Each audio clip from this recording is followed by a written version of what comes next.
সাদ বিন আবি ওয়াক্কাস রাদিয়াল্লাহু তাআলা আনহু আল্লাহর নবীকে বললেন, ইয়া রাসূলুল্লাহ, আপনি আমার জন্য একটা দোয়া করুন আল্লাহর কাছে, আমি যেন মুস্তাজাবাত দাওয়াত হয়ে যাই। সুবহানাল্লাহ বলেন। আমি হাত তুলে দোয়া করলেই যেন আমার দোয়া আরশের মধ্যে পৌঁছে যায়।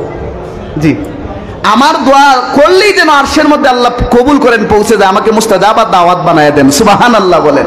তাহলে আমরা কি মুস্তাজাবাত দাওয়াত হতে চাই? আমরা অনেক সময় হুজুরদের কাছে যাই, গিয়ে বলি, হুজুর আমার ছেলের জন্য দোয়া করবেন, আমার ছেলেটা লন্ডন যাবে, আমার মেয়েটা আইএলটিএস করছে লন্ডন যাবে, একটু দোয়া করে দেন। অথচ সাহাবী সাদ বিন আবি ওয়াক্কাস রাদিয়াল্লাহু তাআলা আনহু এমন একটা দোয়া নবীর কাছে চাইলেন, এই দোয়া করলে আর দোয়ার প্রয়োজনই নাই। সুবহানাল্লাহ বলেন। কি দোয়াটা? হাদিসের মধ্যে এসেছে, আল্লাহর নবী বলেন, আতিব মা তামিয়াকা ফাতাকুন মুস্তাজাবাত দাওয়াত। তুমি হালাল খাদ্য ভক্ষণ করবে আর দোয়া করবে, হালাল খাদ্যের কারণে আল্লাহ পাক তোমাকে মুস্তাজাবাত দাওয়াত বানায়া তোমার দোয়া আল্লাহ কবুল করে নেবেন। সুবহানাল্লাহ। তাহলে আমাদের খাবারটাকে হালাল করার দরকার আছে না নাই? বুখারীর লুআতে বুখারীর মধ্যে যারা আশআর আছেন তাদের মধ্য থেকে মুকাতিল বিন সুলাইমান তিনি উল্লেখ করেছেন, 9 নাম্বার বার মুসা নবী যখন তুর পাহাড়ে চলে গেলেন, যাবার পরে তুর পাহাড়ে মুসা নবী 2টা হাত আকাশের দিকে তুললেন, আর আকাশের দিকে তুলে আল্লাহর কাছে বললেন, আল্লাহ, 1 বার 2 বার নয় 8 বার চাইলাম, আপনি উম্মতগুলো আমি মুসা নবীর উম্মত বানায়া দেন। দিলেন না, শেষ একটা চাওয়া আপনার কাছে চাইব, হাত্তা তামান্না মুসা আইয়াকুনা উম্মতি মুহাম্মাদিন সাল্লাল্লাহু আলাইহি ওয়াসাল্লাম। আল্লাহু আকবার বলেন।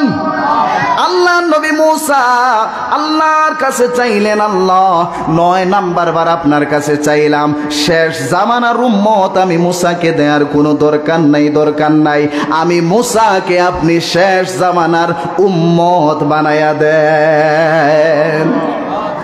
রাসূলুল্লাহ আমাদের সালাম শুনবেন এবং রাসূলুল্লাহ আমাদের সালামের জবাব দিবেন, এটা আমরা চাই কি চাই না? একটু আওয়াজ দিয়ে বলেন, চাই কি চাই না? তাহলে শরীরটা গরম করার জন্য একটা তাকবীর দিবেন, নারে তাকবীর, নারে রিসালাত, আহলে সুন্নাহ ওয়াল জামাত।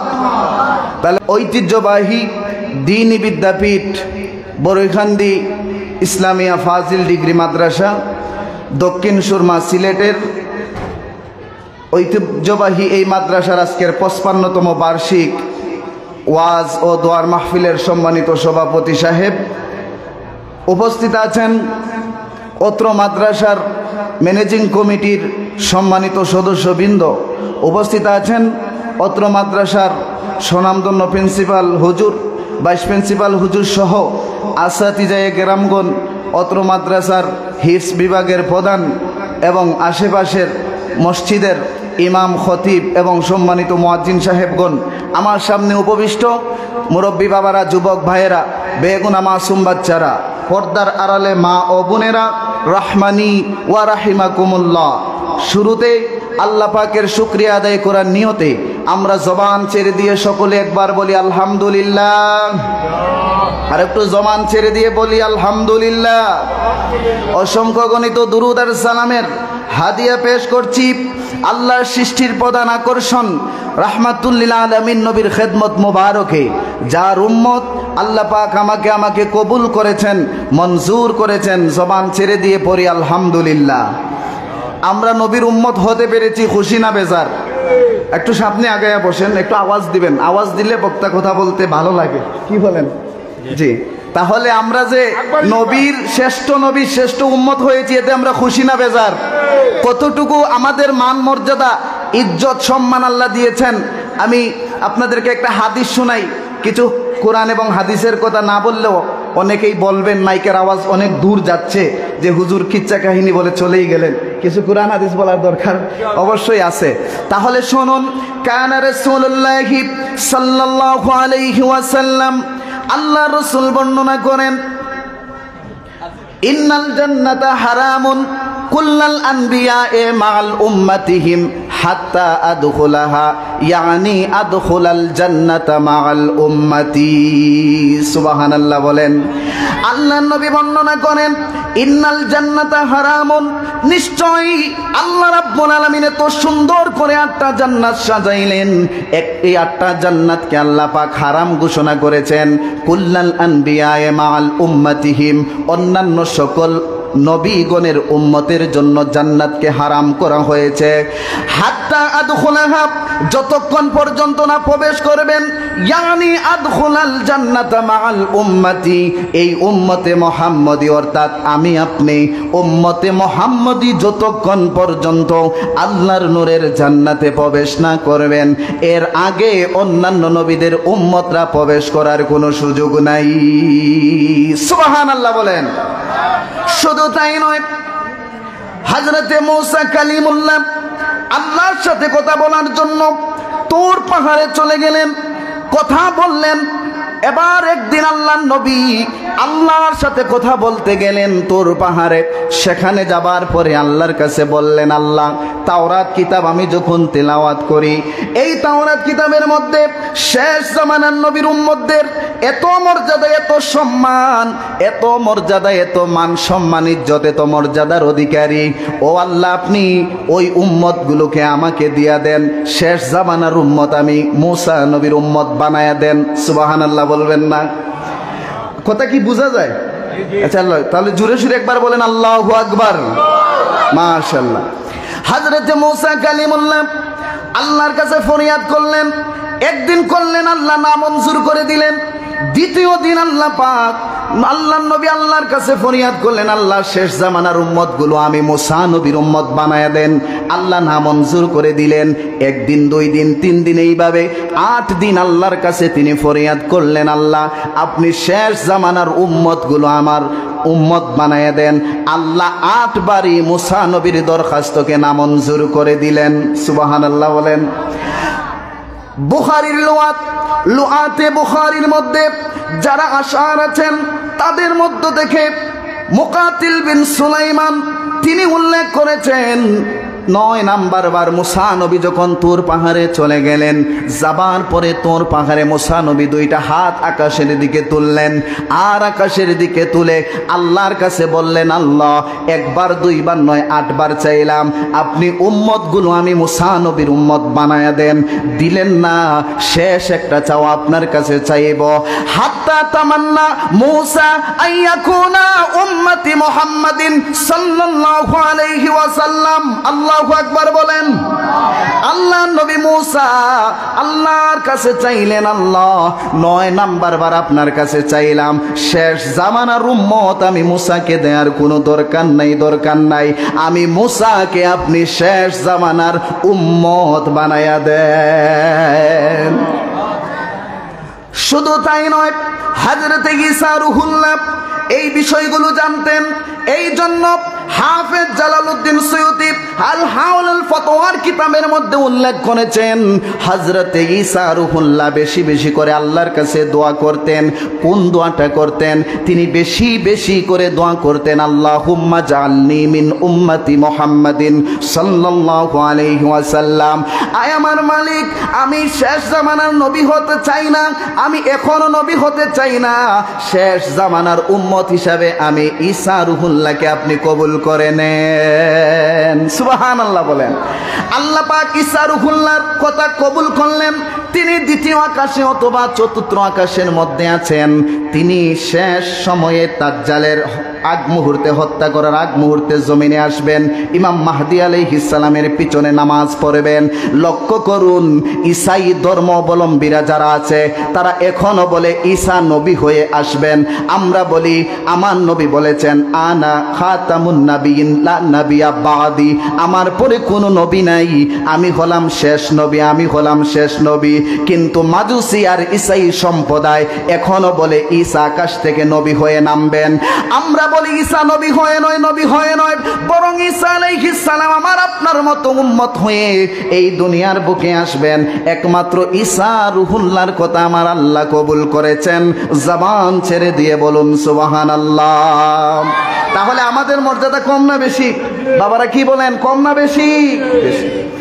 আল্লাহ পাক সূরাতুল ফুরকানের 63 নম্বর আয়াতের মধ্যে বলেন ওয়াইবাদুর রহমানিল্লাযীনা ইয়ামশুনা আলাল আরদি হাওনা ওয়া ইযা খাতাবাহুমুল জাহিলুনা ক্বালু সালামা। আল্লাহু আকবার বলেন। আল্লাহ রাব্বুল আলামিন বলেন ওয়াইবাদুর রহমান, আর রহমানের বান্দা তো তারা যারা দুনিয়ার বুকে চলাচল করবে, নম্রভাবে দুনিয়ার বুকে তারা চলাচল করবে। জবান ছেড়ে দিয়ে বলুন আমরা কার বান্দা? আল্লাহর বান্দা। তাহলে আল্লাহ পাক এখানে স্পেশাল করে বললেন আমরা হলাম রহমানের বান্দা। সুবহানাল্লাহ বলেন। আল্লাহ কার বান্দা বলছেন? রহমানের বান্দা। এখন প্রশ্ন হলো কেন রহমানের বান্দা বললেন?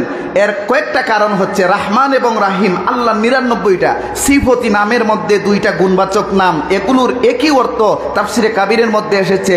রহমান এবং রাহিম অর্থ হলো পছন্দ দয়ার অধিকারী। সুবহানাল্লাহ বলেন।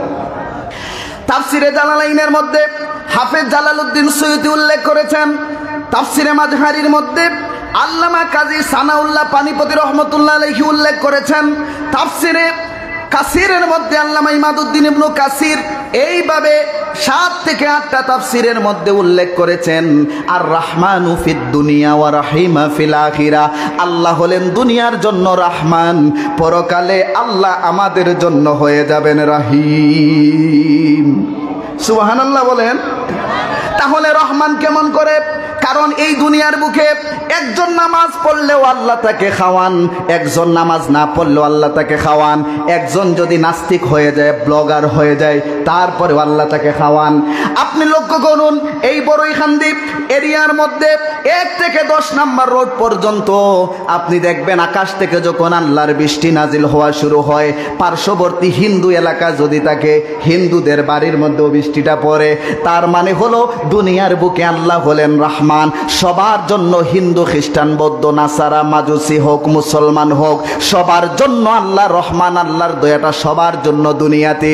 আর মৃত্যুর পরে শুধু উম্মতে মুহাম্মদের জন্য আল্লাহ পাক আমাদের জন্য রাহিম হয়ে কিয়ামতে দাঁড়িয়ে যাবে। এই রহমানের বান্দা হলে কি ফায়দা হবে? হাদিস থেকে সংক্ষিপ্ত করে একটা ঘটনা আপনাদেরকে শোনাই। আল্লাহর নবীর একজন জলিল কদর সাহাবী, ওই সাহাবী হলেন হযরত যায়েদ ইবনে হারেসা রাদিয়াল্লাহু তাআলা আনহু। নবীর পালক পুত্র তিনি ছিলেন। যায়েদ ইবনে হারেসা মদিনা মুনাওয়ারা থেকে তিনি তায়েফের দিকে রওনা হয়েছেন। জবান খুলে বলুন কোথায় যাচ্ছেন? তায়েফের দিকে যাচ্ছেন। প্রশ্ন হলো সভাপতি সাহেব, তাওয়াফ করলে মানুষ তায়েফকারী হয়?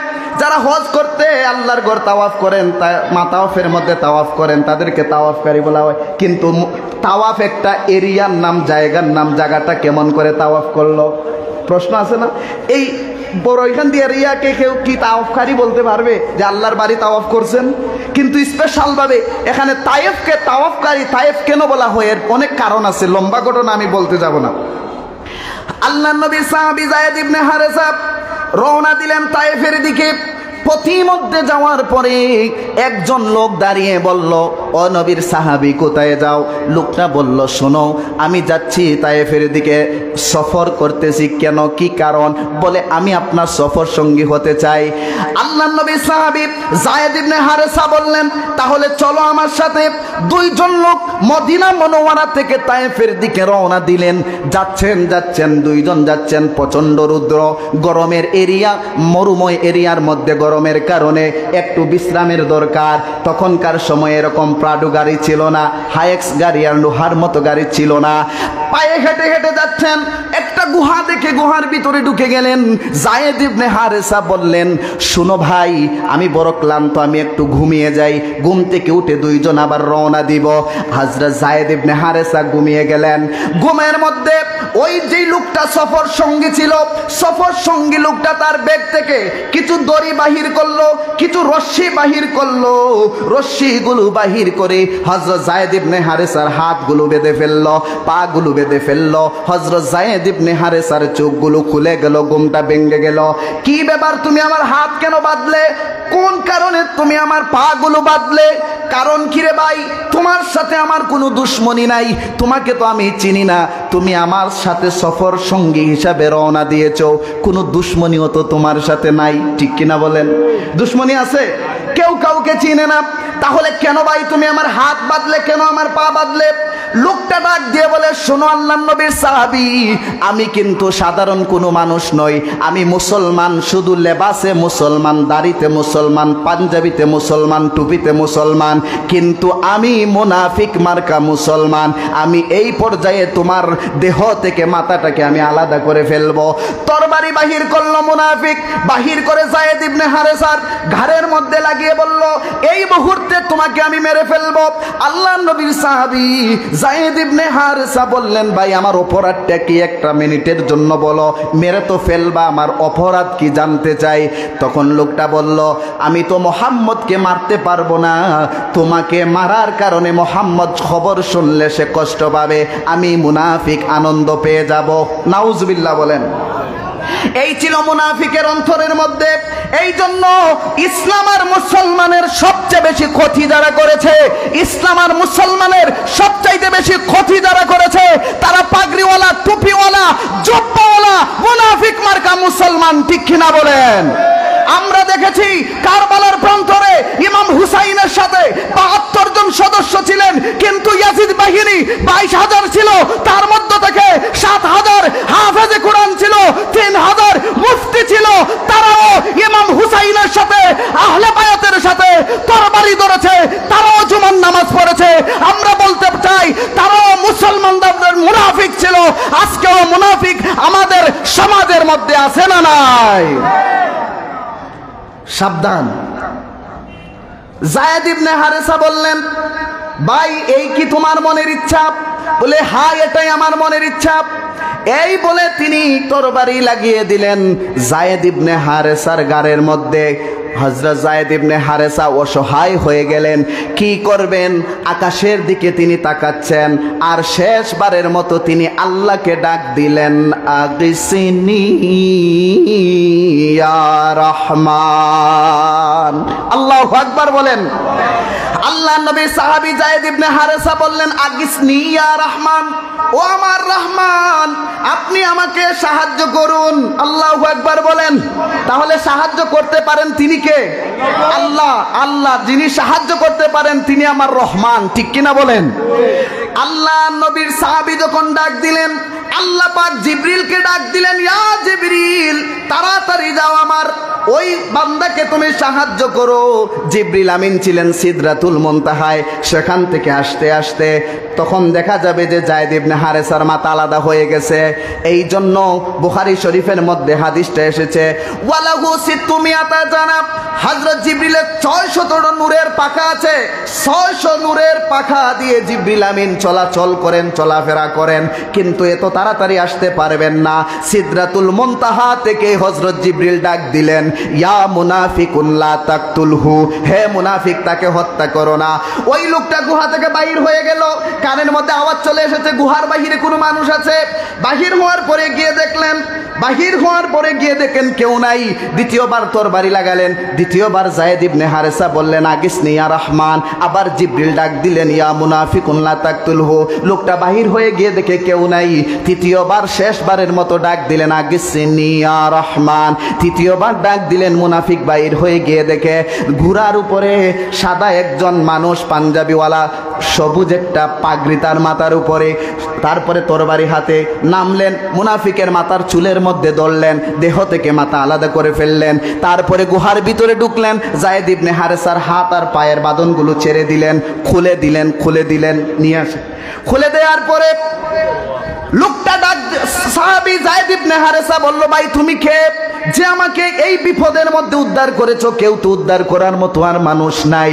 লোকটা ডাক দিয়ে বলে, আনা জিবরিল, আমি হলাম আল্লাহর শ্রেষ্ঠ ফেরেশতা হযরত জিবরিল।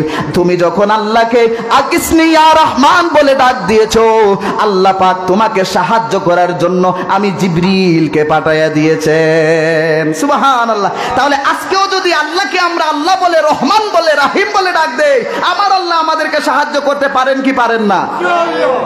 কুরআন কারীমের মধ্যে আল্লাহ বলেন, কুরআন কারীমের মধ্যে আল্লাহ সুবহানাহু ওয়া তাআলা কত সুন্দর করে অনেক জায়গার মধ্যে আল্লাহ পাক বলেন, ইন্নাল্লাহা লা ইউখলিফুল মিয়াদ, আমার আল্লাহ ও এই যে ওয়াদা আছে, আল্লাহর ওয়াদার কোনো পরিবর্তন হয় না। সুবহানাল্লাহ, সুবহানাল্লাহ।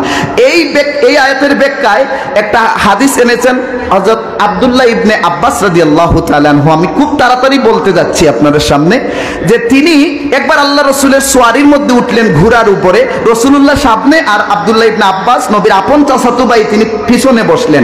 নবীজি ডাক দিয়ে বললেন, ইয়া বুনাইয়া, হে আমার বৎস। আমরা অনেক সময় আমাদের বাতিজাদেরকে কি বলি? এ আমার ছেলে, আমার বাবা, এদিকে আসো। বাবা বলে এটা কি, কিন্তু আসলে কি সে আমার ছেলে না। ইয়া বুনাইয়া ইন্নী উআল্লিমুকা কালিমাতিন, আমি কি তোমাকে কিছু বাক্য শিক্ষা দিব?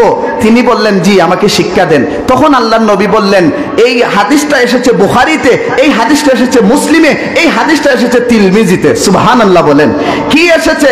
ইহফাজিল্লাহা তাজিদহু তুজাহাক, ওয়া ফি রিওয়ায়াতিত তিরমিজি ইহফাজিল্লাহা তুজাহাদু, ইহফাজিল্লাহা তাজিদহু আমামাক। তুমি আল্লাহর হককে সংরক্ষণ করো, আল্লাহ তোমার হেফাজতকারী হয়ে যাবেন। সুবহানাল্লাহ। আল্লাহর হক কি? বিভিন্ন ব্যাখ্যা মুহাদ্দিসিনে কেরামরা এনেছেন। তার মধ্যে হলো আল্লাহ যা হালাল করেছেন মানবেন, আল্লাহ যা হারাম করেছেন ছেড়ে দিবেন। আল্লাহ যে 5 ওয়াক্ত নামাজ ফরজ করেছেন আমাদের জন্য, আমরা 5 ওয়াক্ত নামাজ পড়ব, এটা আল্লাহর হক। আপনি 5 ওয়াক্ত নামাজ পড়বেন, হিফাজত করার জন্য আল্লাহ আমাদের জন্য জিম্মাদার হয়ে যাবেন। সুবহানাল্লাহ। এরপরে আল্লাহ পাক কুরআন কারীমের মধ্যে বলেন, ইয়া আইয়ুহান নাসু কুলু মিম্মা ফিল আরদি হালালান তাইয়্যিবা, দুনিয়ার বুকে মানুষরা তোমরা হালাল খাদ্য ভক্ষণ করো। সুবহানাল্লাহ বলেন। এই আয়াত যখন নাযিল হলো, সাদ বিন আবি ওয়াক্কাস রাদিয়াল্লাহু তাআলা আনহু দাঁড়িয়ে গেলেন, ইয়া রাসূলুল্লাহ, আমি আপনার কাছে একটা জিনিস চাইবো, আপনি আমাকে দান করবেন। সুবহানাল্লাহ বলেন। আচ্ছা, আপনারা বলেন রাসূলুল্লাহ দেওয়ার ক্ষমতা আসেনি? আছে, আছে, আছে। রাসূলুল্লাহ দেওয়ার ক্ষমতা আসেনি? আছে। উদউল্লাহ, ইয়া রাসূলুল্লাহ, আমি আপনার কাছে চাই, উদউল্লাহ ওয়া ইয়াজআলানি, জি বসেন, আজআলানি মুস্তাজাবাদ দাওয়াত, আমি আপনার কাছে চাই আপনি আমাকে মুস্তাজাবাদ দাওয়াত করে দেন। আমি 1 মিনিটে শেষ করে দিচ্ছি, 1টা মিনিট আমাকে সময় দেন, আমি 1 মিনিটে শেষ করে দিচ্ছি। যে সাদ বিন আবি ওয়াক্কাস রাদিয়াল্লাহু তাআলা আনহু আল্লাহর নবীকে বললেন, ইয়া রাসূলুল্লাহ, আপনি আমার জন্য একটা দোয়া করুন আল্লাহর কাছে, আমি যেন মুস্তাজাবাদ দাওয়াত হয়ে যাই। সুবহানাল্লাহ বলেন। আমি হাত তুলে দোয়া করলেই যেন আমার দোয়া আরশের মধ্যে পৌঁছে যায়। জি, আমার দোয়া করলেই যেন আরশের মধ্যে আল্লাহ কবুল করেন, পৌঁছে যায়, আমাকে মুস্তাজাবাদ দাওয়াত বানায় দেন। সুবহানাল্লাহ বলেন। তাহলে আমরা কি মুস্তাজাবাদ দাওয়াত হতে চাই? আমরা অনেক সময় হুজুরদের কাছে যাই, গিয়ে বলি, হুজুর আমার ছেলের জন্য দোয়া করবেন, আমার ছেলেটা লন্ডন যাবে, আমার মেয়েটা আইএলটিএস করছে, লন্ডন যাবে, একটু দোয়া করে দেন। অথচ সাহাবী সাদ বিন আবি ওয়াক্কাস রাদিয়াল্লাহু তাআলা আনহু এমন একটা দোয়া নবীর কাছে চাইলেন, এই দোয়া করলে আর দোয়ার প্রয়োজনই নাই। সুবহানাল্লাহ বলেন। কি দোয়াটা? হাদিসের মধ্যে এসেছে, আল্লাহ নবী বলেন, আতিব মা তামিয়াকা ফাতাকুন মুস্তাজাবাদ দাওয়াত, তুমি হালাল খাদ্য ভক্ষণ করবে আর দোয়া করবে, হালাল খাদ্যের কারণে আল্লাহ পাক তোমাকে মুস্তাজাবাদ দাওয়াত বানায়া তোমার দোয়া আল্লাহ কবুল করে নেবেন। সুবহানাল্লাহ। তাহলে আমাদের খাবারটাকে হালাল করার দরকার আছে না নাই? আল্লাহ পাক আমাদেরকে সুন্দরভাবে হালাল পন্থায় দুনিয়াতে চলার তৌফিক দান করুন, বলি আমিন।